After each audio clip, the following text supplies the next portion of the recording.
Welcome back. اب جبکہ Dubai کے اندر پاکستان پیپلز پارٹی پاکستان مسلم لیگ نون مخلص حکومت کے مستقبل کے بارے میں نازک مذاکرات کر رہی ہے، جس کا کہ فوکس صرف اور صرف معزول ججز کی بحالی ہے.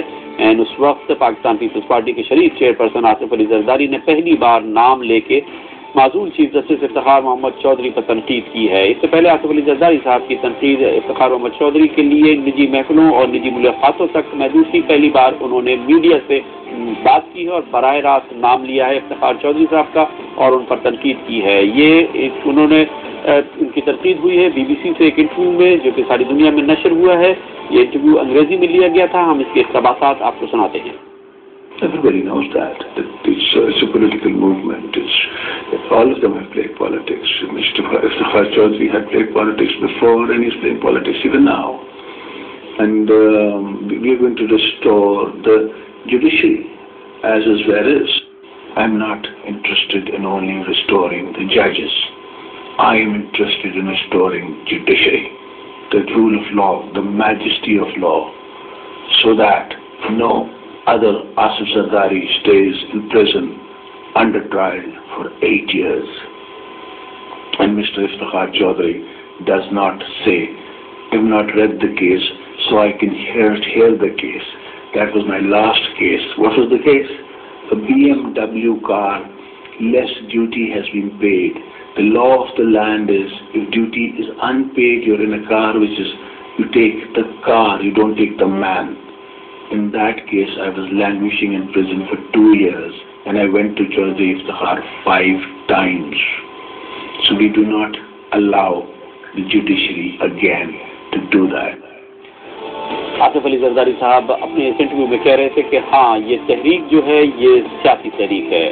افتخار محمد چودھری پہلے بھی سیاست کر رہے تھے اور اب بھی سیاست کر رہے ہیں. آصف علی زرداری صاحب نے کہا کہ وہ اس وجہ سے صرف اور صرف ججز کی بحالی نہیں چاہتے، وہ عدلیہ کی آزادی چاہتے ہیں اور عدلیہ کی آزادی اس کے پورے جاہ و جلال کے ساتھ چاہتے ہیں. انہوں نے کہا وہ نہیں چاہتے کہ کوئی اور آصف علی زرداری 8 سال تک جیل میں قید و بند کی صعوبتیں برداشت کرے. انہوں نے کہا کہ 5 بار وہ جسٹس افتخار محمد چودھری کی عدالت میں گئے B M W car case میں، جس پر ان پہ الزام تھا کہ انہوں نے کم ڈیوٹی پے کی ہے. انہوں نے کہا قانون یہ ہے کہ اگر کم ڈیوٹی پے ہو تو گاڑی کو امپاؤنڈ کر لیا جائے حد سے حد، لیکن انسان کو 2 سال تک قید نہیں کیا جا سکتا. انہوں نے کہا کہ افتخار محمد چودھری نے کئی بار ان کے اس کیس کے جواب میں کہا کہ انہوں نے یہ کیس پڑھا ہی نہیں ہے. 5 بار آصف زرداری صاحب نے کہا کہ انہیں افتخار چودھری کی عدالت میں جانا پڑا لیکن انہیں انصاف نہیں ملا. انہوں نے کہا کہ وہ اس قسم کی عدلیہ کی بحالی نہیں چاہتے ہیں. پہلی بار ہے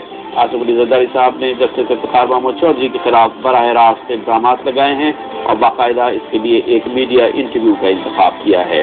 اس موضوع پر ہم بات کریں گے. اس کے لیے ہمارے ساتھ آصف علی زرداری صاحب نے اسپیسیفک الزامات لگائے ہیں جسٹس افتخار محمد چودھری پر. بی بی سی سے ایک انٹرویو میں انہوں نے واضح طور پر نام لے کے جسٹس افتخار محمد چودھری کا کہا ہے کہ وہ پہلے بھی سیاست کر رہے تھے اور آج بھی سیاست کر رہے ہیں. اپنے پرسنل کیسز کے بارے میں انہوں نے اسپیسیفک ایگزامپلز بھی دی ہیں آصف علی زرداری صاحب نے. جسٹس افتخار محمد چودھری کے بارے میں ریزرویشنز آصف علی زرداری صاحب نے آج عیاں کی ہیں، لیکن اس سے پہلے محترمہ بے نظیر بھٹو نے جب نیشنل ریکنسیلیشن آرڈیننس کو چیلنج کیا تھا جناب شہباز شریف نے، اس وقت کی سپریم کورٹ اور اس وقت کے چیف جسٹس افتخار محمد چودھری کے سامنے جسٹس افتخار محمد چودھری نے قومی مفاہمتی آرڈیننس پر اسٹے جاری کر دیا تھا.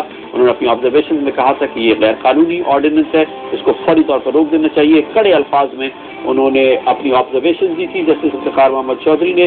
جسٹس افتخار محمد چودھری کے اس فیصلے پر محترمہ بے نظیر بھٹو بہت غصے میں آ گئی تھی.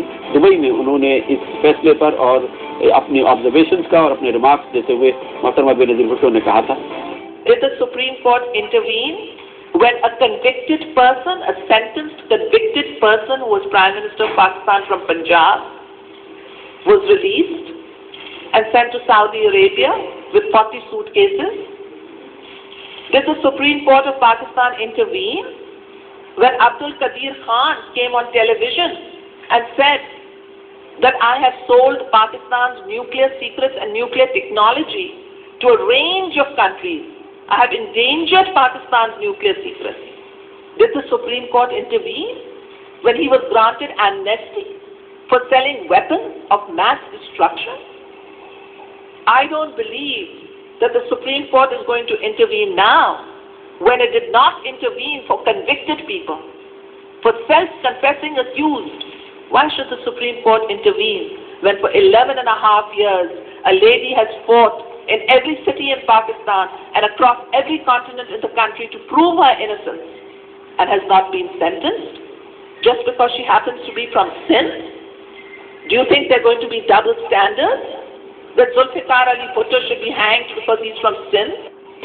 محترمہ بینظیر بھٹو ناراض تھی جسٹس افتخار محمد چودھری کے ایمرجنسی سے چند روز پہلے اس فیصلے پر جس کے تحت انہوں نے قومی مفاہمتی آرڈیننس پر اسٹے آرڈر جاری کر دیا تھا اور اپنی سخت ترین آبزرویشنز دی تھی.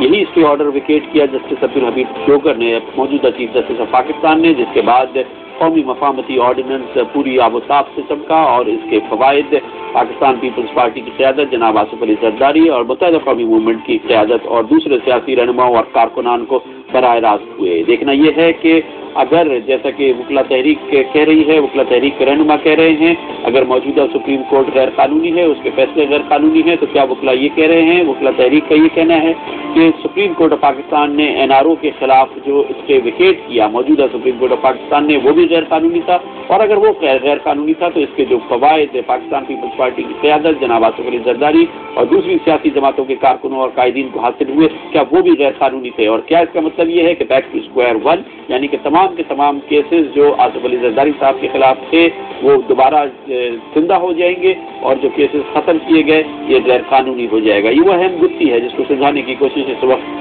کی جا رہی ہے اور اس پر دارمدار ہوگا کہ ججز بحال ہوں یا نہیں. دیتے ہیں کمرشل بریک، اس کے بعد ذکر کریں گے ایران کے صدر احمدی